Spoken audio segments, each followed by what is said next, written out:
تو یہ نہیں دیکھنا کہ آف کے بعد یہاں پہ جو ورڈ آ رہا ہے اس کے نیچے میم نے یہ انڈر لائن کیا ہے تو یہ حالت جر میں ہے، نہیں، اپوسٹروفی کے ساتھ جس کے ساتھ ایس آ رہا ہے اپوسٹروفی آ رہی ہے وہ والا اپنی ملکیت شو کرے گا.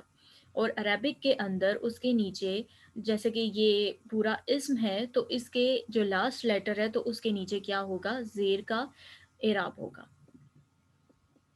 تو یہ 3 سٹیٹس ہیں اب تک کے. پہلا سٹیٹس کون سا ہے، رفع، سیکنڈ نصب، اور تیسرا جر. چلیں اب اعراب پہ آ جائیں، اب تھوڑی سی ڈیٹیل ان کی پڑھ لیتے ہیں. ایک جو بیسک اوور ویو تھا وہ میں آپ کو دے چکی ہوں، اب ان کی تھوڑی سی ڈیٹیل پڑھتے ہیں. اعراب کیا ہے؟ اسم کی 4 خصوصیات میں سے سب سے پہلی خصوصیت کو اعراب یعنی حالت کہتے ہیں. اسم کی 4 خصوصیات کون سی ہیں؟ Status, number, gender, type. اس میں سب سے پہلے ہم کیا پڑھ رہے ہیں؟ اعراب. اب اعراب کو کیا کہا جاتا ہے اردو میں؟ حالت کہا جاتا ہے. اعراب ہمیں بتاتے ہیں کہ اسم کا جملے میں مقام کیا ہے، یعنی یا تو وہ اسم فاعل ہوگا یا فعل کی تفصیل ہوگی یا پھر وہ اسم اپنی ملکیت بتا رہا ہوگا. جیسے کہ ہم نے اوپر کی اگزامپلس میں دیکھا ہے کہ اگر وہ فاعل ہے، ڈوور آف دا ایکٹ ہے، تو وہ رفع کے سٹیٹس میں ہوگا. اگر وہ فعل کی تفصیل یعنی کہ ڈیٹیل آف دی ایکٹ ہے تو کیا ہوگا، وہ نصب کے سٹیٹس میں ہوگا. اگر وہ ملکیت ظاہر کر رہا ہے تو وہ جر کے سٹیٹس میں ہوگا. اگر جملے میں اسم کا کردار تبدیل ہوگا تو اعراب بھی بدل جائے گا. فار ایگزامپل، اگر ایک فاعل ہے، اگر وہ فاعل اپنی ملکیت ظاہر کرے گا کسی چیز کے اوپر تو وہاں پہ تو آٹومیٹیکلی اس کا مقام چینج ہو گیا نا. وہاں پہ وہ فاعل بھی اگر کسی جگہ پہ ہے، جملے کے 2 حصے ہیں، ایک جگہ پہ وہ کوئی ایکٹ پرفارم کر رہا ہے اور دوسرے جملے کے حصے میں وہ اپنی ملکیت کسی اور پر ظاہر کر رہا ہے. تو جو پہلا حصہ ہوگا اس میں وہ رفع کے سٹیٹس میں آئے گا، جو دوسرا حصہ ہوگا اس میں وہ جر کے سٹیٹس میں آئے گا. تو اگر اسم کا کردار بدل گیا ہے تو اعراب کی حالت بھی بدل جائے گی. اسم کے اعراب کی 3 حالتیں ہوں گی، رفع، نصب اور جر. سب سے پہلے اب رفع کو دیکھتے ہیں. رفع اور مرفوع، اسم کے آخری لیٹر پر جو اعراب ہوگا اس کو کہتے ہیں رفع، نصب اور جر. اور اس پورے اسم کو، جیسے کہ اگر یہ رفع کے سٹیٹس میں ہے تو میں اس پورے کو بولوں گی مرفوع، اگر یہ نصب کے سٹیٹس میں ہے تو منصوب، اگر جر کے سٹیٹس میں ہے تو مجرور. تو اب سب سے پہلے ہم رفع سٹارٹ کرتے ہیں. اسم ہمیشہ حالت رفع میں ہوتا ہے جب تک کہ اس کی حالت بدلنے کی کوئی وجہ نہ ہو. اسم کی 3 حالتیں ہو سکتی ہیں، 3 اعراب کے سٹیٹس اس کے ہو سکتے ہیں، یا تو وہ رفع میں ہوگا یا پھر وہ نصب میں ہوگا یا پھر وہ جر میں ہوگا. اگر تو نصب اور جر ہونے کی کوئی وجہ موجود نہیں ہے تو وہ آٹومیٹیکلی رفع کے سٹیٹس میں ہے.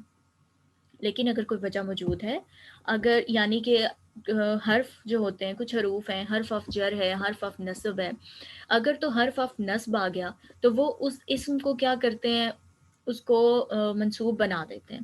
وہ وکٹم بن جاتا ہے اس حرف آف نصب کا، اور اس حرف آف نصب کی وجہ سے یعنی کہ اس حرف کے اوپر اس نے کہہ دیا کہ میں نے تو نصب کے سٹیٹس میں ہی رہنا ہے، میں نے رفع میں اور جر میں نہیں جانا. تو اس کے ساتھ جو لفظ آئے گا نا اس کو بھی نصب ہی ہونا پڑے گا، وہ رفع نہیں رہ سکتا پھر. اور اسی طرح اگر حرف آف جر ہے تو وہ جر کا حرف کیا بولے گا، میں تو جر ہوں، میں رفع بھی نہیں ہو سکتا، میں نصب بھی نہیں ہو سکتا. وہ جو ضدی آنٹیاں ہوتی ہیں نا، یہ وہ ضدی آنٹیوں والا حساب ہے. تو وہ جر بھی کیا کہتا ہے کہ میں نے بھی اگلا جو لفظ آئے گا اس کو میں نے جر ہی بنانا ہے، میں اس کو رفع نہیں رہنے دے سکتا، میں اس کو نصب نہیں رہنے دے سکتا. تو اگر ایسا کوئی سین نہیں ہے تو اسم کیا ہوگا، وہ رفع ہوگا. لیکن اگر کوئی ایسا سین ہو گیا ہے تو وہ نصب کے اور جر کے سٹیٹس میں چینج ہو جائے گا. نیکسٹ، عربی زبان میں اس کی علامت اسم کے آخری حرف پر لگا ہوا پیش ہے. جیسے کہ یہ میں نے بتایا تھا کہ اگر یہ مرفوع ہے، مرفوع لکھا ہوا ہے نا، اگر آئین کے اوپر پیش ہو جائے گا تو یہ کیا ہوگا کہ اس کے اوپر یہ کون سے اعراب کی حالت میں ہو جائے گا، یہ رفع کی حالت میں ہو جائے گا، اور یہ پورا اسم کیا کہلائے گا، مرفوع. اسم کی اس حالت کو رفع اور اس اسم کو مرفوع کہتے ہیں. رفع کی حالت میں فاعل ہوتا ہے یعنی ڈوئر آف دا ایکٹ. جملے کے اندر اگر کوئی فعل ہے تو اس فعل کو پرفارم کرنے والا جو اسم ہے اس کو کیا کہیں گے، وہ رفع کی حالت میں ہوگا، وہ ڈوور آف دی ایکٹ ہے، اور فاعل بے جان بھی ہو سکتا ہے، ضروری نہیں کہ وہ جاندار ہو۔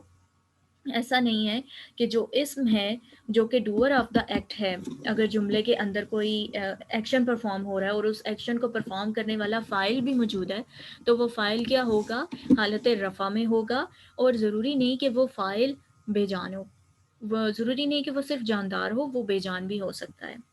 جیسے کہ اگر میں کہتی ہوں کہ میرے غصے نے مجھے یہ کرنے پر مجبور کیا، تو یہاں پر جو ڈوور ہے وہ کون ہے؟ میں تو نہیں ہوں، میرا غصہ ہے۔ تو وہ جو غصہ تھا، اس غصے نے مجھے مجبور کیا کسی عمل پر، تو وہ جو غصہ ہوگا وہ اب جاندار تو ہے نہیں ہے، وہ بے جانی ہے۔ میں تو جاندار ہوں لیکن میرا غصہ جو ہے وہ تو ایک کیفیت ہے نا، وہ ایک فیلنگ ہے، ایک جذبہ ہے۔ اور کہتے ہیں کہ جو غصے والے لوگ ہوتے ہیں نا، یہ بڑے اچھے ہوتے ہیں۔ اچھے پتہ کس حساب سے ہوتے ہیں؟ غصہ نا انسان کو جو ایک حضرت واصف علی واصف کی کوٹیشن ہے، مجھے پراپرلی یاد نہیں ہے، لیکن کہتے ہیں کہ جو ایک اچھے ضمیر کا یا پھر جو بڑا انسان ہوتا ہے، اس کو اس کا غصہ بنا جاتا ہے، اور جو کمظرف ہوتا ہے نا، اس کا غصہ اس کو تباہ کر جاتا ہے۔ اب اس کوٹیشن کی ڈیپنس کیا ہے کہ دیکھیں، ایک یہ ہے کہ غصہ کسی کو آیا، اس نے اس غصے میں کیا کیا ہے کہ سب کچھ خراب کر دیا، کوئی فائدہ نہیں ہوا۔ غصے کا فائدہ پتہ کیوں ہوتا ہے؟ غصہ ایک ایسی فیلنگ ہے، ایک ایسی سٹیٹ ہے کہ اس میں آپ کا جو انرجی لیول ہوتا ہے نا، وہ پیک پہ چلا جاتا ہے۔ اب اس انرجی لیول کو کے پیک پہ جانے کے بعد اگر آپ اس انرجی کو ایک رائٹ وے میں، رائٹ ڈائریکشن میں یوز کر جائیں گے نا، تو کمال ہو جائے گا۔ لیکن اگر آپ نے اس وقت اپنی اس انرجی کو رانگ ڈائریکشن میں یوز کیا نا، تو آپ تباہ ہو جائیں گے۔ غصہ ایک نعمت ہے کہ غصہ جب کسی کو آتا ہے، بہت سارے لوگ آپ کو ملیں گے کہ ان کو غصہ نہیں آتا، وہ بڑے ڈرے سہمے سے اور تھوڑے سے سہمی سی طبیعت ان کی ہوتی ہے۔ ان کو اگر کبھی آپ نوٹ کریں تو ان کی ول پاور بہت کمزور ہوتی ہے، ان کی ول کمزور ہے، وہ قوت ارادیت، ان کے اندر ارادہ کرنے کی قوت اور اس ارادے کو آ، عمل میں لانے کی قوت کم ہوتی ہے۔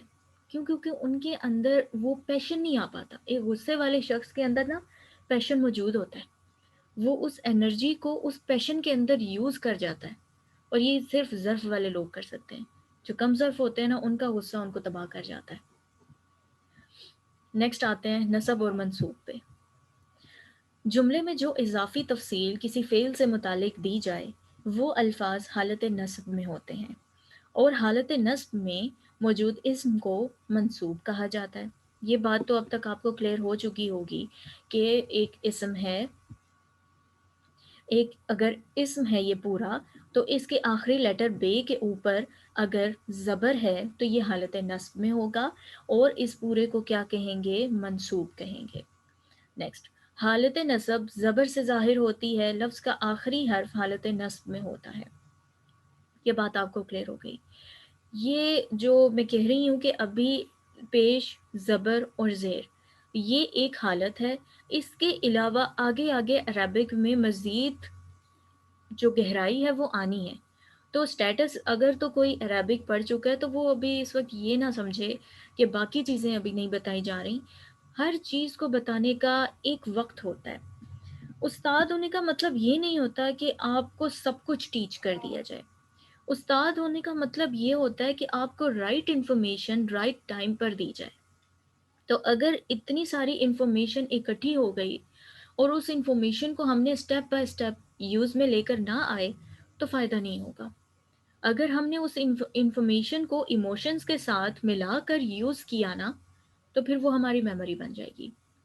اس لیے جن کو آتا ہے وہ صبر کا معاملہ رکھیں گے، اور آگے آگے مزید چیزیں ظاہر ہو جائیں گی۔ ابھی جتنا بتایا جا رہا ہے صرف اسی پہ فوکس کیجیے گا۔ نیکسٹ آ جائیں جر اور مجرور۔ ملکیت جو الفاظ ظاہر کریں یا دو الفاظ کو جوڑنے کے لیے جو حرف استعمال ہو، جیسے کہ اب اردو میں آپ دیکھیں کہ اللہ کا گھر، تو اس میں جو کاف الف کا ہے، یہ وہ حرف ہے جو جوڑ رہا ہے اللہ کو، اللہ کے لفظ کو اور گھر کو۔ تو ان کو جوڑنے کے لیے جو حرف استعمال ہو رہا وہ حالت جر میں ہے. اسی طرح عربک کے اندر بھی حرف آف جر ہیں، حرف آف نصب ہیں، اور اس کے علاوہ بہت ساری حرف کی ٹائپس ہیں. آگے آگے مزید بہت ساری چیزیں کھل جائیں گی. اور جو الفاظ ملکیت ظاہر کریں، اگر آپ نے اپنی پوسیسونیس شو کرنی ہے کسی چیز کے اوپر، آپ کی ملکیت ہے، اگر آپ کہہ رہے ہیں یہ میرا گھر ہے اور یہ میرا موبائل ہے، سب سے زیادہ تو ملکیت آج کل لوگ موبائل کے اوپر ہی شو کرتے ہیں، یہ میرا موبائل ہے، اس کو نہیں کوئی لے سکتا. تو یہ آپ کا موبائل ہے تو آپ نے اس کے اوپر ملکیت ظاہر کر دی، تو یہ کیا ہو جائے گا؟ حالت جر کا سٹیٹس ہوگا اس میں. حالت جر زیر کی حالت ہوتی ہے اور اسم مجرور کہلاتا ہے. اور یہاں پر بھی حرف کے آخری لیٹر پہ اسم کے آخری لیٹر پر کیا آئے گا؟ زیر کی حالت آ جائے گی، اعراب آ جائے گا، اور پورا اسم کیا کہلائے گا؟ مجرور. مجرور ہو گیا بیچارہ. Next examples. پہلے میں اب یہ ریڈ کرنے لگی ہوں اور ریڈ کرنے کے بعد میں ان کو سمجھاؤں گی. A teacher entered the classroom. استاد کلاس روم میں داخل ہوا. A student of his was sleeping soundly. اس کا شاگرد گہری نیند سو رہا تھا. A teacher threw a pencil. استاد نے ایک pencil پھینکی. A teacher student woke up suddenly. استاد کا طالب علم اچانک سے اٹھا. اوکے ہو گیا، یہ سینٹنسز میں نے ریڈ آؤٹ کر دی ہیں. اب یہ دیکھیں، A teacher entered the classroom. استاد کلاس روم میں داخل ہوا ہے. اب مجھے یہاں اس سینٹنس میں یہ بتائیں کہ اس میں فعل کیا ہے، ورب کیا ہے، کام کون سا ہو رہا ہے، ایکشن کیا پرفارم ہو رہا ہے. یہاں پہ ایکشن یہ پرفارم ہو رہا ہے کہ استاد انٹر ہو رہا ہے کلاس روم کے اندر، تو یہ ہو گیا فعل. اب دوسرا جملہ دیکھتے ہیں. A student of his was sleeping soundly. اب یہاں پہ کون سا فعل پرفارم ہو رہا ہے، کون سا ورب ہے؟ سلیپنگ، وہ سو رہا ہے، تو سونا ایک فعل ہو گیا. A teacher threw a pencil. استاد نے پینسل پھینکی ہے. تو کیا ہے؟ پھینکنا، تھرو کرنا، کیا ہے؟ ایک فعل ہے، ورب ہے. The teacher student woke up suddenly. woke up، اچانک سے اٹھنا. تو یہ جو اٹھنا ہے، بیدار ہونا ہے نیند سے، وہ کیا ہے؟ ورب ہے. اب ان پورے سینٹنسز میں جو کہ 4 سینٹنسز تھے، آپ نے ورب کو آئیڈینٹیفائی کر لیا اور اس کو ایک سائڈ پہ کر دیا. اوکے ہو گیا. اب ذرا نیکسٹ کچھ رولز پڑھ لیتے ہیں، امپورٹنٹ سٹیپس ہیں. ان سٹیپس کو آپ نے ازبر کر لینا، یاد کر لیں پراپرلی. سب سے پہلے اب جتنی بھی ہم ایگزامپلس کریں گے، جتنی بھی ہم نے پریکٹس کرنی ہے، سب سے پہلے آپ نے جملے کے اندر کیا دیکھنا ہے؟ اپنے ورب کو تلاش کرنا ہے. آپ کو ورب مل گیا، اس کو سائڈ پہ کر دیں. جملے کے اندر فعل، ورب کو ڈھونڈیں. Find act. ہم نے 4 ایگزامپلز ابھی اوپر پڑھی ہیں، ان 4 ایگزامپلز کے اندر ہم نے جو ورب تھا اس کو سپریٹ کر دیا ہے. پہلے کے اندر کیا تھا؟ انٹر ہونا. سیکنڈ میں کیا تھا؟ شاگرد کا سونا. اور تیسرے میں کیا تھا؟ استاد کا پینسل پھینکنا. اور چوتھے میں کیا تھا؟ شاگرد کا اچانک سے بیدار ہو جانا. اوکے ہو گیا، بیدار ہونا. تو یہ 4 ایکٹس تھے، 4 وربس تھیں جن کو ہم نے سینٹنسز کے اندر فائنڈ آؤٹ کر لیا، ان کو سیپریٹ کر دیا. اب نیکسٹ جو ہم نے سینٹنسز کے اندر چیز دیکھنی ہے، فعل کرنے والے یعنی فاعل کو تلاش کرنا ہے. Find the doer of the act. Who did the فعل. اب جس نے فعل پرفارم کیا ہے، جو ورب کر رہا ہے، جو ایکشن پرفارم کر رہا ہے، اب آپ نے اس کو تلاش کرنا ہے. جملوں کے اندر فاعل ڈھونڈنا ہے.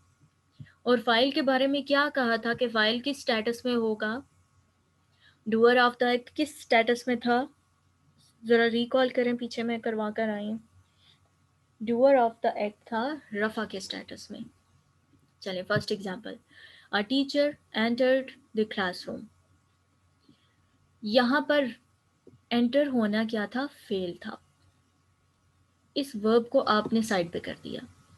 اب انٹر کون ہو رہا ہے؟ اسٹوڈنٹ ہو رہا ہے، ٹیچر ہو رہا ہے، یا پھر کوئی اور ہے؟ کلاس روم انٹر ہو رہا ہے. کلاس روم تو انٹر نہیں ہو سکتا، تو پھر کون انٹر ہو رہا ہے؟ ٹیچر انٹر ہو رہا ہے. تو ٹیچر کس سٹیٹس میں ہے اس سینٹنس کے اندر؟ وہ ہے رفع کے سٹیٹس میں. استاد کلاس روم میں داخل ہوا، تو داخل ہونا کیا ہے؟ یہ ایکٹ ہے، اور اس ایکٹ کو پرفارم کون کر رہا ہے؟ استاد. اور تو استاد کس حالت میں ہوا، کس اعراب کی حالت میں ہوگا، کس سٹیٹس میں ہوگا؟ وہ رفع کے سٹیٹس میں ہوگا. ٹیچر کا پورا ورڈ کیا کہلائے گا؟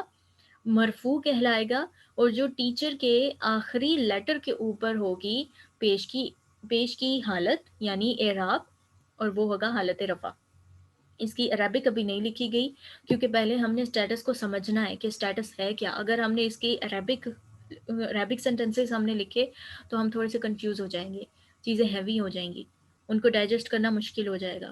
انگلش اور اردو کی مدد سے ہم عربک سیکھنے میں مدد لیں گے. اب اس سینٹنس کے اندر ہم نے یہ بھی دیکھ لیا کہ ورب کون سا ہے، ہم نے یہ بھی دیکھ لیا کہ ڈوور آف دا ایکٹ کون سا ہے. اب نیکسٹ جو چیز ہم نے دیکھنی ہے کہ ایکٹ سے ریلیٹڈ آپ کو اور کون سی انفارمیشن اس سینٹنس کے اندر دی گئی، کہ وہ ایکٹ کہاں ہوا ہے، استاد کہاں انٹر ہو رہا ہے، کلاس روم کے اندر انٹر ہو رہا ہے. تو جو فیل کی تفصیل تھی، اب تفصیل میں یہ نہیں ہے کہ آپ کو پورا بتایا جائے گا کلاس روم کب بنا، کلاس روم کلاس روم کی دیواروں کا رنگ کون سا ہے، کلاس روم کے دروازے کتنے ہیں، کلاس روم میں پنکھے کتنے لگے ہیں، بینچ کتنے ہیں، چیئرز کتنی ہیں، یہ سارا کچھ آپ کو نہیں بتایا جائے گا. جسٹ اگر ایک چیز بھی موجود ہے نا تو وہ ڈیٹیل میں آئے گی، اور وہ ڈیٹیل کی سٹیٹس میں ہوگی، وہ ڈیٹیل ہوگی نصب کے سٹیٹس میں، اور نصب کو ڈینوٹ کیا گیا ہے این سے اور رفع کو آر سے. یہاں تک یہ سینٹنس کلیئر ہے. Teacher enter the classroom, سب سے پہلے ہم نے ورب کو فائنڈ آؤٹ کر لیا، اس کے بعد ڈوور آف دا ایکٹ کو فائنڈ آؤٹ کر لیا. پھر ہمیں ایک اور چیز اس سینٹنس کے اندر ملی ہے، وہ ہے ڈیٹیل، یعنی کہ استاد داخل ہوا ہے کلاس روم کے اندر. تو کلاس روم کیا ہوگا، نصب کے سٹیٹس میں ہوگا. نیکسٹ آ جائیں اب. A student of his was sleeping soundly. A student of his. اب یہ تھوڑا سا دھیان لگانا ہے. استاد کا شاگرد گہری نیند سو رہا تھا.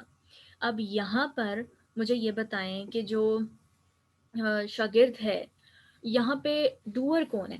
ورب تو ہمیں پتہ چل گیا نا، سلیپنگ ورب ہے، ٹھیک ہے، وہ ایکشن پرفارم ہو رہا ہے سونے کا. لیکن سو کون رہا ہے، استاد سو رہا ہے یا شاگرد سو رہا ہے؟ شاگرد سو رہا ہے. لیکن شاگرد کس کا ہے، اسٹوڈنٹ آف ہز.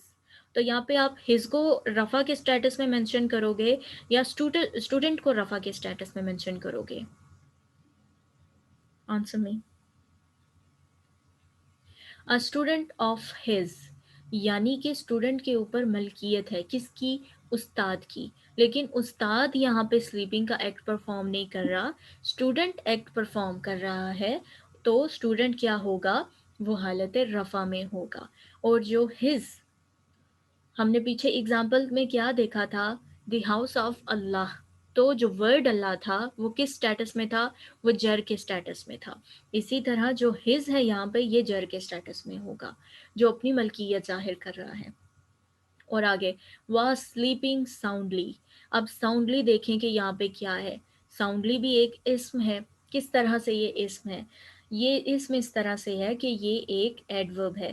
یہ آپ کو بتا رہا ہے کہ کوئی ورب کس طرح سے پرفارم ہو رہا ہے، یہ ورب کی ڈیٹیل ہے.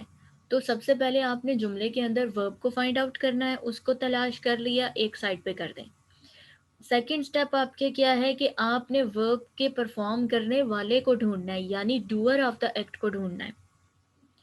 وہ آپ کو مل گیا تو آپ کو پتہ چل جائے گا کہ وہ کس سٹیٹس میں ہے، رفع کے سٹیٹس میں ہے. وہ رفع کے سٹیٹس میں ہی ہوگا جب تک کہ اس کو نصب یا جر کے سٹیٹس میں لانے کی کوئی وجہ موجود نہ ہو. ہمارے پاس یہاں پہ اور کوئی وجہ نہیں ہے تو وہ کیا ہے، رفع کے سٹیٹس میں ہے.